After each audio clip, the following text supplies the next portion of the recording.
You're being robbed, and they've made sure you don't even notice it. Why? Because in 1972, this thing, the McDonald's Big Mac, cost 65 cents. Today, in most places, it's $4.89. It's like more than $12 if you add this, a potato, and this, some fizzy water chemical sludge with some spices. But the 65 cents to the $4.89 for the Big Mac, it's more than $4.89 in some places, that's a 650% increase for the cheapest, most mass-produced burger on the planet. So on paper, that sounds like McDonald's got 6 times worse at making burgers, right? Because they got 6.5 times more expensive. Usually, if you get better and more efficient and more productive at making something, it gets cheaper. But clearly, we're not worse at making burgers than we were 50 years ago. The truth? We're worse at making money. So stick around and I'll show you exactly how they hid a massive theft inside every dollar you earn and why this Big Mac should cost just 16 cents today. Because of course it should get cheaper, right? They make 900 million of these things every year. It's the cheapest, lowest quality, most mass-produced, high-efficiency burger in the world.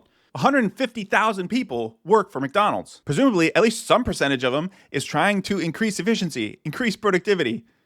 The burger market's pretty competitive, so if they're not getting better at making and selling burgers, they're cooked. But apparently, they suck at it. If you look at the price over time, you'd think they're wildly inefficient at making these burgers. And it's slicing up potatoes. Hang on, recording this video is taking too long. I gotta put it in the microwave. McDonald's doesn't have pricing power in the market. They don't want to be raising prices. They compete essentially by being the cheapest, fastest burger on the market. If they lose that, they basically lose everything. So why do they suck so much at making cheap burgers? It appears that since 1972, they've gotten 650% less productive in their ability to make and deliver cheap hamburgers to their customers. Could that really be true? Of course not. Efficiency in hamburger production has probably gone up hundreds of times throughout history. Think about it. If I wanted a hamburger more than 100 years ago, I'd have to raise the cow, grow the wheat for the bun, milk the cow to make the cheese, chop the wood to cook it over a fire. In terms of man hours, it would take me hundreds or thousands of hours to make a few burgers. Today, they sell 900 million Big Macs every year. That's 2.5 million Big Macs a day, 100,000 Big Macs an hour, 1,700 Big Macs per minute. So we've gotten thousands of times more productive at making hamburgers. More output from less input. But here's the part that nobody seems to want to talk about. If we're so much better at making burgers, why the hell do they keep getting more expensive? Why doesn't the efficiency show up in the price? The answer has nothing to do with beef, and it has everything to do with the money. We've all heard inflation is the cost of living going up, right? But the part that never gets included is that burgers don't get more expensive, the money gets weaker.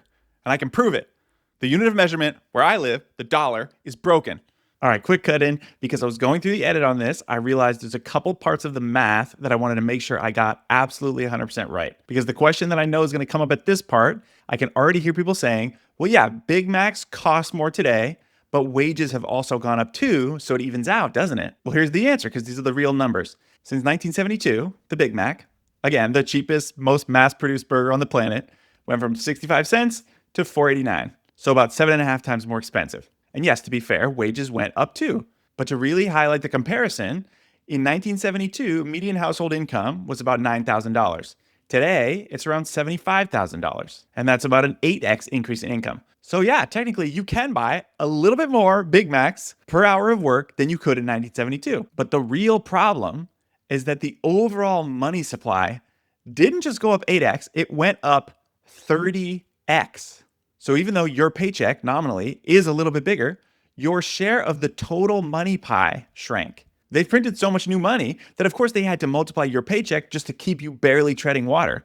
And that Big Mac we've been talking about, if they hadn't nuked the dollar, you wouldn't be paying $4.89 for a Big Mac. Guess what you'd be paying? 16 cents. Do you see what happened there?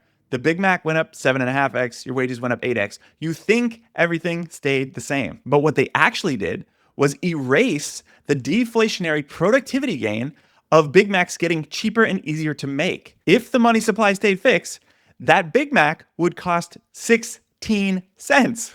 That's the part people miss when they say inflation is just a normal part of life. It's not just the price going up, it's the money being completely broken, and it didn't happen by accident. One place it starts, 1971, when the United States temporarily went off the gold standard. I have directed Secretary Connally to suspend temporarily the convertibility of the dollar into gold. Of course, Nixon called it temporary. We essentially defaulted on our debts, and stole the world's gold, telling them, no, they can't have it back in exchange for those green pieces of paper like we'd originally promised.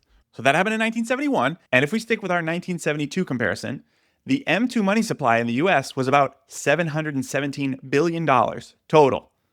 Do you know what it is today? 21.7 trillion. That's 30 times more dollars in the system, a 2,937% increase in the total money supply. Yeah, holy shit. Now I'm actually surprised that the price of a Big Mac has only gone up 650%. But the real catch is wages have definitely not gone up 30x. So what does that mean? It means the median household's share of the total money pie has shrunk by more than 2/3. So even if you're making more dollars, you now own a much smaller piece of the total economic pie. And real world productivity gains, they actually mask how bad this really is.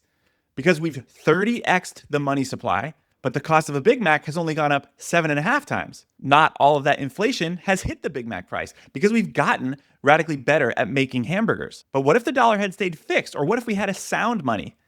The real price of the Big Mac would have fallen a lot.